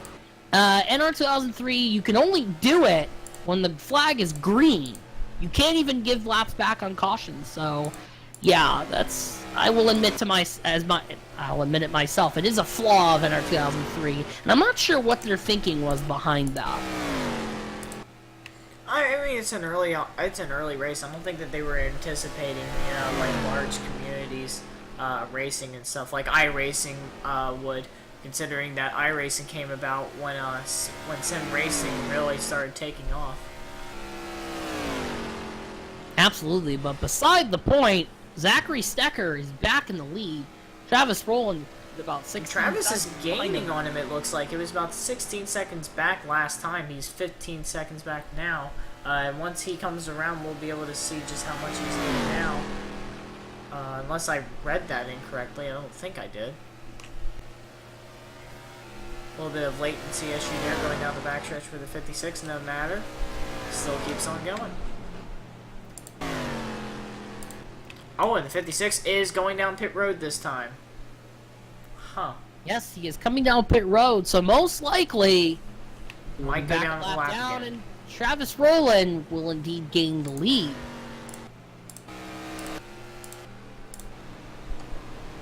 The And return Rob Evans is defender back for on the lead 56. lap, just barely. Return descender for the 56. He grabs the lead, but then hands it back to Travis Rowland as he comes down pit road to grab some tires. And Rob Travis is Rowland in the 4th position. He is now back lap. That's good. The 15 is still a lap down, however. It seems that all the drivers have settled themselves back on the lead lap, with the exception of Kurt Scott, who is still a lap down. But it's interesting how just a couple laps ago, everybody except for the leader was at least one lap down, and now everybody except Kurt Scott is back on the lead lap. So definitely that was really interesting to see. It's very interesting how green flag pit cycles go. I don't really like green flag pit cycles because it really stretches out the field, and you feel a little bit isolated when you're just running by yourself. You just feel like you're running a practice run. But I mean, it must feel good for Travis right now because he's the leader. I don't think he really cares whether or not there's people around him or not. I think he prefers this better than being in a big old pack. I would agree all around, Jimmy. It's definitely not as exciting as pack racing, but indeed, Travis. It's not exciting for the fans, but these guys still have a job to do to keep care of their car. So this is probably a blessing. We're coming on to 50 laps to go here in Atlanta, so let's see what these drivers can do in the last 50 laps now that we're getting into crunch time. I mean, obviously, Travis. Now, I'm not exactly sure what the fuel window for this race is, but could we see another pit cycle later on? I think they're trying to bank off having another caution here, which, I mean, very well could happen, but when is the question? Absolutely, but it seems as if David Alvarez, he's only about 4.5 seconds back. The question is, can he gain on Travis Rowland? And it looks like he's gaining, I believe, on him. He got up to he gained about 3/10 on Travis Rowland in the 0-0. So that'll be another question. Can he? And he's just coming off of turn 2 as Travis went into 3, so he is definitely on the trail to to the 0-0. The 0-0 kind of brushed the wall there, coming off of 4. Not exactly sure if that did anything wrong with under the hood, but might just be purely cosmetic. David Alvarez gained another 4/10, so definitely that's more of an advantage. He's definitely flying here. That pit strategy might have worked out wonders for him, but it also could bite him back once they're in the closing laps. He could probably run out of fuel or blow a tire or something like that. You never know.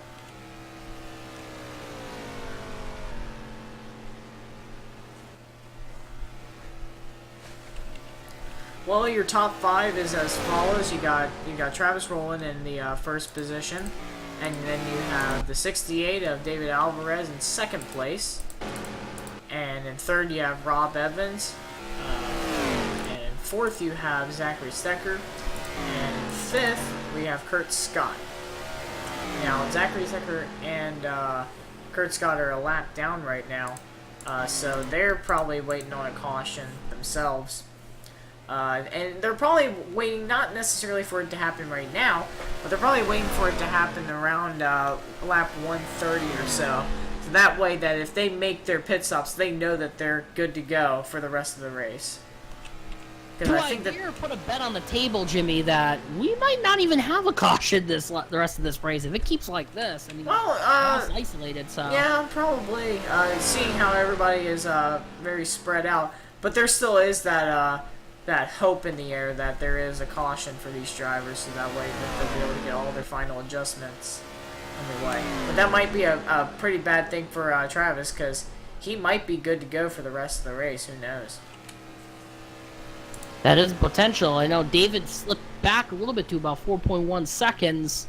So the question will be, can he? Oh, he's back to 3.7. So it's definitely a back and forth battle for David Alvarez. Looking at the race chat, looks like tires are going to be an issue for the 68, and the 15 is pretty desperate for a caution, probably because he's a lap down, I would say.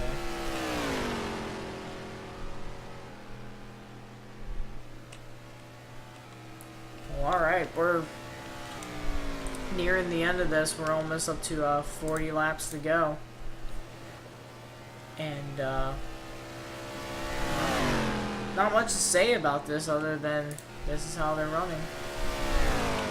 We still like to thank you all for coming out to watch this race here on Twitch. The Rubbin and Racing Motorsports NASCAR Classic Cup Series, Bass Pro Shops MBNA 251 at Atlanta Motor Speedway. It was a pretty interesting start to the race. Everybody battling pretty hard for the top position. A lot of people getting tight with their setups early on, hitting the wall, coming off of 4 and 2 a lot. And now we're here with 41 laps to go. Absolutely. So definitely it's exciting stuff to... definitely it's been an exciting race overall. Had some great racing a while ago, but now everything's all spread out with those green flag stops. So Travis Rowland could be running away with this. However, David Alvarez is now 3 seconds behind Travis Rowland, so he could be creeping up. Yeah, he's definitely gaining on him, but very slowly. He still has plenty of time, though. I don't think that he has to worry about time right now. He's got plenty of time to catch up. The only thing that he has to worry about right now is if his tires and fuel will let up, because he was the first down pit road by, again, about like 6 or so laps. So he probably has more wear than everybody out here on the track right now. He is now 2.954 seconds behind Travis Rowland. That's going to be a question. Can he catch up in time to the ending? We could even see a 5-lap battle. You never know. Back to 3.1, but he's making ground somewhat. I think that he's just trying to conserve his stuff right now. There's no real reason to go too hard right now. I think he wants to stay within that pocket of 3 seconds back. Stay within that range. The 23 of RJ Cherry once again down pit road. He's in his box, getting some tires and fuel most likely, but he's all the way back 28 laps down, and it's just been a bad day. It's been a terrible day for him, with especially his car, the one car on the track being loose while everyone else is tight. And this might be another day for Rob Evans to finish 3rd place. He finished 3rd in the first race at Daytona. Might finish 3rd this weekend.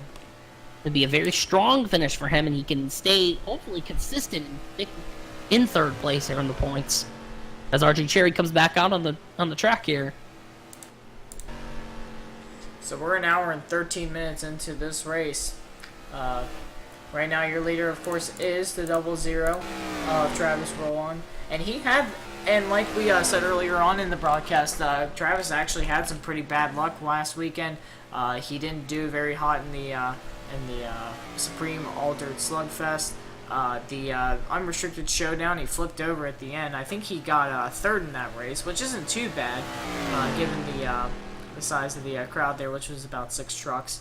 The main NASCAR series, I don't think he competed in, if I remember correctly. Classic Cup he did not, because he was up here in the booth.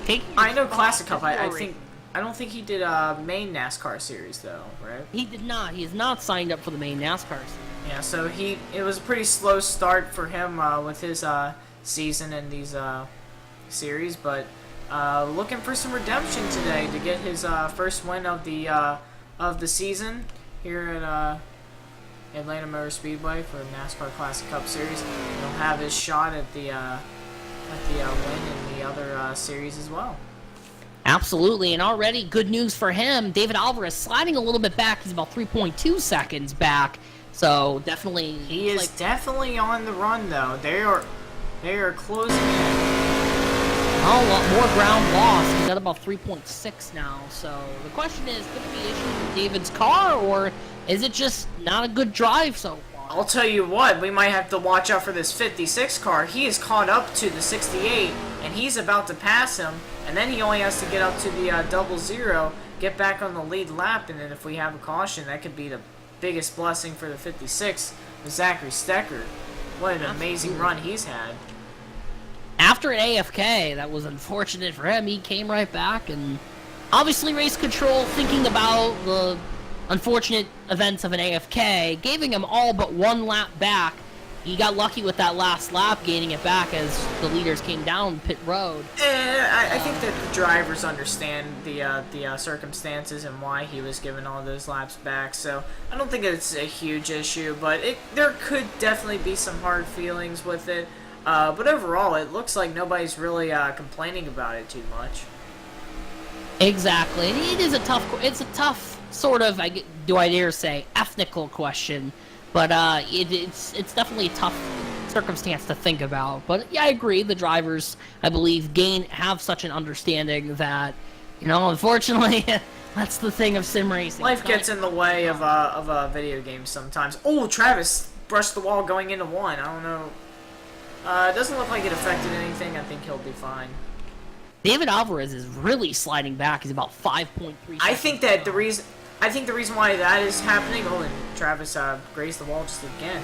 I think the reason why that's happening is because he, of course, pitted out first. He just wants to conserve all of his stuff so he doesn't have to go back down pit road. And I think that we might have David Alvarez in the 68. His quote: "My tires are dying." Well, there you have it, folks. That's why he's sliding back. Yes, he's 6 seconds back now. He is just trailing. And so, maybe this is the blessing in disguise for Travis Rowland, as he might just creep away here and take the win at Atlanta. But we still have about 30 laps to go, I believe. We're coming on about 29, 28 to go. So we still have more to race, but it wouldn't be surprised if Travis Rowland sneaks away with this win here at Atlanta. Now, this might be a little bit far-fetched, but that 56 is still trailing that 00.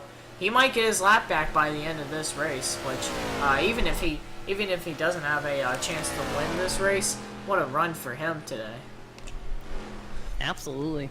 And the 8 car of Rob Evans, who's had trouble early on, and especially with his teammates getting damage, and one of them retiring, the other 30 laps down, hanging on tight in 3rd place. And I don't think he has to worry about losing that 3rd place position, considering everybody behind him is a lap. Absolutely, he's going to be nice and squeezed into that 3rd place spot. So it's going to be unless he comes into trouble, he's pretty good. He's pretty settled in the 3rd, I would believe. I imagine this is a pretty easy drive. I think that Travis is probably chatting up conversation right now with everybody as he's making his laps. This is probably the easiest thing he's done all day. And now I'm not exactly sure, but I think that they might have to make one more pit stop. Again, I don't know exactly the parameters within what these cars run, but very well that could be a possibility. Yeah. So look at that, Zach Stecker right in that camera frame. He has now caught up to that 00. Yeah, he's in the mirrors. And the biggest question is, yes, like you just said, the question can be, or is there going to be one more round of pit stops before we end this race today?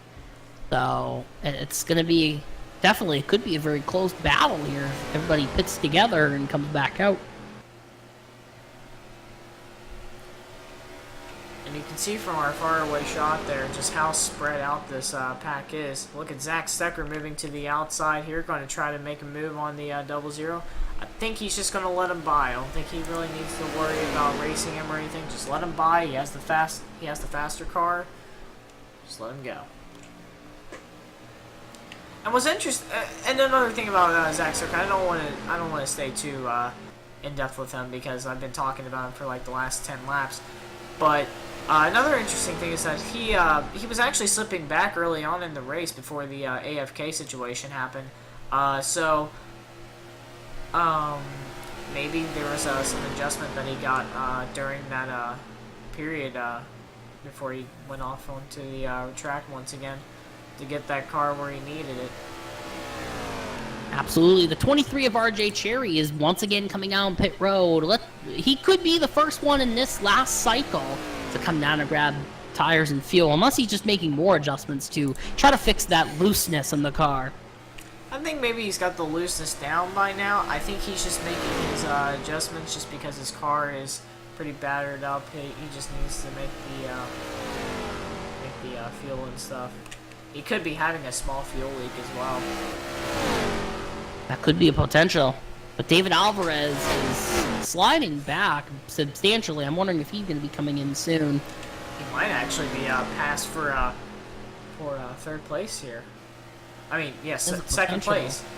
00 is catching back up to Zachary Stecker, who was back. He must have indeed passed Travis Rowland to get back on the lead lap, but Travis is closing in to try to lap him back down again. I think the 56 has the better car here. Especially just because the 00 has been bouncing off the wall just a bit here and there. Not too hard, but he has been bouncing off, and you can see the right side damage that he has. It's caved in. And I'm wondering if that 56 didn't get damaged at all. I believe he could be potentially the only car with not a single ounce of damage. It seems like that. I don't see any cosmetic damage. No, I do see a little bit. It's just a little bit pancake, but it's fine. It doesn't seem like it's harming the car or anything. And if he goes down pit road, all it's going to do is just make the car run better. Yeah, he's definitely got some right side damage, but pretty much, I mean, that's just the standard issue here. And par for the course at Atlanta Motor Speedway. Absolutely. But 20 still, laps to go. 30, 20? Yes, 20. I think about Wow. 20. We're on lap 145 right now. So we still have about 18 laps to go or so. The 00, it looks like it just looks like he's catching up to that to the 56 rather of Zachary Stecker. I think he might actually be able to do it though, and I mean it looks like he keeps creeping up closer and closer. I don't really see any point in contending with the 56 right now. My guess of it, if they do have to make another cycle, which I think is most likely, probably just save up your stuff right now. Just like don't worry too much about. Or maybe he's going to do the Alvarez strategy and just go down early on. And I almost thought that he was going to do it there, coming off of 4, but no, maybe he decided against it. The 68 is pitting this time, apparently, and there he is on the apron. Yes, he's below the apron, coming down pit road, it looks like. A little bit of an early entry there, but it's fine. As he slows down to 45 miles per hour. So this could truly be the sign of that last cycle coming to life here, so we'll have to see what the others do. Well, Travis is sitting pretty comfortably in the first position right now. Rob Evans moves into the second position. Zach Stecker in third. As everybody starts to make their cycles. The Daytona NCCS winner apparently will not be running for the win today. He will probably be getting a 5th place position unless something happens during this pit cycle miraculously. Him and David Alvarez are both a lap down. They're the only ones a lap. I mean, that was to be expected with Alvarez, but he might be able to make up this this lap here once Travis and them go down pit road. David Alvarez re-entering the track here. Now, we don't know exactly. We haven't really been paying attention to the 56's fuel strategy, so he might actually be able to outlast these guys. We're not exactly sure if he pitted later on than these guys. If I'm not mistaken, I believe he had at least 30 laps or so of fuel. I'm not quite sure. I believe he was way ahead of everybody else with fuel, if I'm not mistaken. So he could potentially have enough to get to the end. Unless that was at least 10, 20 laps ago, I believe. So it doesn't. I mean, this is pretty bold statement here, but I don't think that we're gonna have any cautions from this point onward. So I don't think so either. I think at this point it's gonna be going all the way to the end. We're almost at 10 to go. I think we're at about 13 or 14 to go. But we're about around there, 12. We're on lap 151, about to be 152 right now, so we about 11-12 to go. I don't think, I would agree, Jimmy, I don't think there's going to be a caution. I think these drivers are going to hold it out to the end here, unless something happens. I don't think there's going to be anything happening here within these closing laps. I think that this is pretty much either Travis's day or somebody in the back's day. The 15 has moved up into the 4th position, but I think he'll have to be going down pit road here soon. And that would actually mean that Travis would have to go down pit road because they're both on the same fuel strategy, it seems.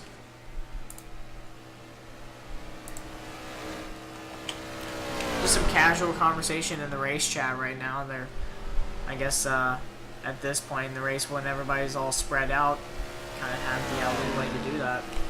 It often makes me think how these drivers could actually hold a casual conversation via a keyboard while they're racing, depending on if it's a steering wheel or, in some drivers' cases, still using that keyboard. So it's definitely It's probably that they have a racing wheel and they just have a free hand. So nothing like chatting while racing.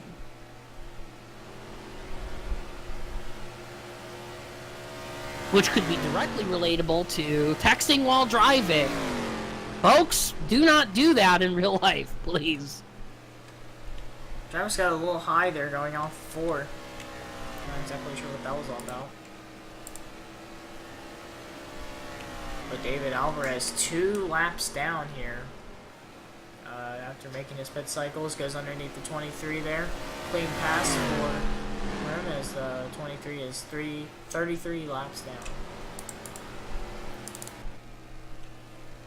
So I'm going to bet money here that it's going to be a clear shot for Travis Rowland in the 0-0, as Rob Evans, who's in second, is all the way like about 24 and a half seconds back. So it could be a clear shot. And that would probably mean that he's going to be lapped here soon. Potentially. He still hasn't gotten up to Zachary Stecker, but regardless, it's looking like a clear shot for the 0-0 today.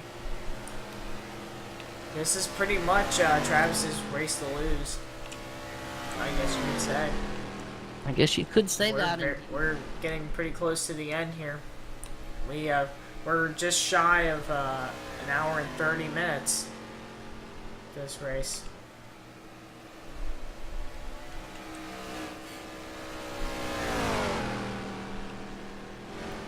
It's pretty much just hit your marks. That looks like he's letting go of the 56 here. I think he's going to try to. No, he's probably conserving all. He's probably being as conservative as he can right now. The 68 gained a lot of ground as he hit the wall coming off of 4, but the 68 gained a lot of ground there. He's probably just going to let him get this lap back because he needs to conserve his fuel and tires. Looking at the race chat here, doesn't look like anybody's saying anything about strategy right now. Again, just casual conversation. Rob Evans is going to be going down pit road. And David looks to the outside to get his lap back as he tries to pass the 0-0 here. As they go across the line and into turn 1, and he will. Now, David Alvarez will at least, I think he only gained the lap, so he's about a lap down still with Kurt and Rob now, but I believe Travis Rowland is still pushing ahead in that lead there. Rob Evans down pit road. So, again, I'll say it again. I believe Travis Rowland's going to have that clear shot to the victory. I can't see anything else happening here unless something's out of nowhere occurs. It can happen, but I doubt it. The only thing that I can see something going awry here is the 0-0 having a tire issue or running out of fuel, and that would pretty much assure that the 56 would win this race. And everybody who is under a lap down is just 1 lap down, except for RJ, who is 33 laps down. But that's a pretty substantial margin there. And Kurt Scott moves up into 3rd place in the 15. Not a terrible day for the 15, but not a great one either.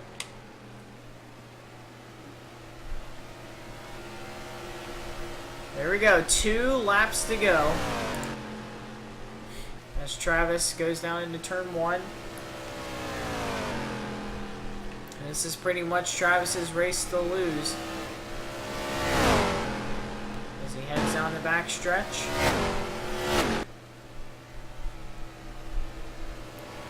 And here we go, going to turns 3 and 4. Travis out in front, coming to the white We're coming on flag. to the final One lap not to go sponsored by at Atlanta Rubbin. Motor Speedway. Nice and steady through turns 1 and 2. He had some pretty bad luck last week with a slow start to his season runs. Kind of scrapes the wall going into 3, but it doesn't matter as he comes across. He can pretty much coast it from right there. As he sees the checkered flag, here he comes down through the quad oval, and Travis Rowland will win the Bass Pro Shops MBNA 251 at Atlanta Motor Speedway. As you see the cars come across the line. An incredible win for the 00 after being absent in last week's race. It's a great victory for him. Definitely one arguably he deserved. Possibly. I mean, he drove his heart out today, and he made all the right moves with fuel strategy. I think that he definitely deserves his win. But I believe, arguably, more credit is deserved to the 56 of Zachary Stecker, coming back from an AFK and giving all but one lap back, and now fighting up and getting a second place finish. That's a very strong finish for him. And on the lead lap too. Absolutely, it's definitely a very strong fight and a very strong win, second place finish for Zachary Stecker. A win to him. And now we do he got close up here. to the wall there. 56, I'm not sure why he's out on track, but the 00 of Travis Rowland doing some donuts here in Atlanta as he is the winner of the Bass Pro Shops MBNA 251 here at Atlanta Motor Speedway. So definitely another great win for the 00 of Travis Rowland. That's Sean Fay Motorsports car. Yes, I had to say it.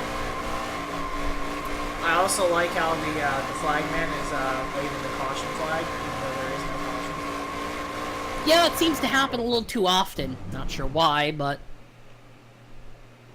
I believe Travis has burnt the Might be engine doing out, if a I'm not Polish mistaken. victory lap here. No, he's probably just out. I think he's out. Yep, and there he goes. Well, that's the end of that race. Let's look at your final results here. As we look at the standings, the official standings, Travis Rowland and the 00 gets out in front. Zach Stecker in the 56, who stayed on the lead lap, will finish second. The third place car of David Alvarez in the 68, 1 lap down. Fourth place is Kurt Scott in the 15, 1 lap down. Fifth place is Rob Evans in the 8 car, 2 laps down. Sixth place is RJ Cherry in the 23, 33 laps down. And rounding out the field is Johnny Gardner with that unfortunate start to the race, who retired in the 08, finishing 7th. And just confirmation from Travis Rowland in the 00, he actually ran out of fuel. That's why he stopped there. He actually ran out of fuel, so he definitely ran it all the way to the end there. That would have been my first guess as to why he stopped. Yeah, I mean, it comes to show you, he was running pretty low on fuel there. Well, guys, there you have it. The end of the Bass Pro Shops NBNA 251 in Atlanta. Hope you all enjoyed this. Next week at this same time, around 7:45, you can expect the Mug Root Beer 285 at Pepsi Super Speedway as a restrictor plate race, so it is sure to be an exciting one. Tomorrow, we will be having the main NASCAR series go on for the Duck Commander 150 at Texas Motor Speedway. And then we'll have, right after that, we will have the Supreme All Dirt Slugfest at Accord Speedway, the Bass Pro Shops 125. And then on Sunday, we will have the RNR Keystone Light Super Truck Series for the Exalta Coating Paints 300 at Daytona International. The final Daytona International race that we'll have, probably up until mid-season. So be sure to look forward to that as the race weekend begins here at Rubbin and Racing Motorsports. Hope you all enjoyed today's telecast. I'm Jimmy Powell here with Sean Fay, the owner and creator of Rubbin and Racing Motorsports, here signing off for tonight. Again, be sure to tune in tomorrow for the doubleheader of the main NASCAR series and Slugfest. And we'll see you all tomorrow.